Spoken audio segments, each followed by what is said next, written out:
Useful words for English learners. Afraid. Afraid.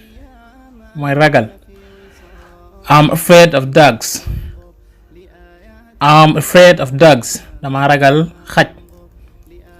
Angry. Angry. mer. Don't get angry at or with me. Don't get angry at with me. bul ma mere. Sleepy. Sleepy. gëmmentu. He is sleepy. He is sleepy. dafa gëmmentu. Bad. Bad. lu bon. A bad education. A bad education. njàng mu wala éducation bu bon. Beggar. Beggar. yalwaankat. The beggar asks people in the street for money. The beggar asks people in the street for money. yalwaankat bi dafay laaj xaalis ci mbedd mi wala nit ñi ci mbedd mi da leen laaj xaalis.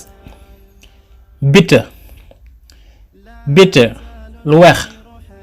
The coffee is bitter. The coffee is bitter. Café gi dafa weex. Brave. Brave. jàmbaar. Mariama Ba was a brave woman. Mariama Ba was a brave woman. Mariama Ba jigéen bu jàmbaar la woon. Coward. Coward. Tapet. You are such a coward. You are such a coward. yow daal yaay tapet dëgg-dëgg. Deep. Deep. lu xóot. This well is very deep. This well is very deep. maanaam teen bi dafa xóot lool. Dirty. Dirty. lu salte. Dirty water. Dirty water. ndox mu salte. Empty. Empty. per bi di ngeen ko liiraale. Empty. Empty. lu vide. lu deful dara.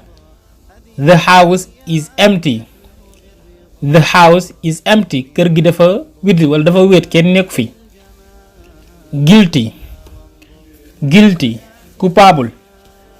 He is guilty. He is guilty. maanaam li ñu koy toppee moom moo ko def daal. He is guilty. Heavy. Heavy. lu diis. A heavy work. A heavy work. liggéey bu metti wala liggéey bu diis. Humble. Humble. wàcce boppam. He is a humble man. He is a humble man. maanaam nit ku wàcce boppam la. He is a humble man. Merciful. Merciful. ku bari yërmande. God is merciful. God is merciful.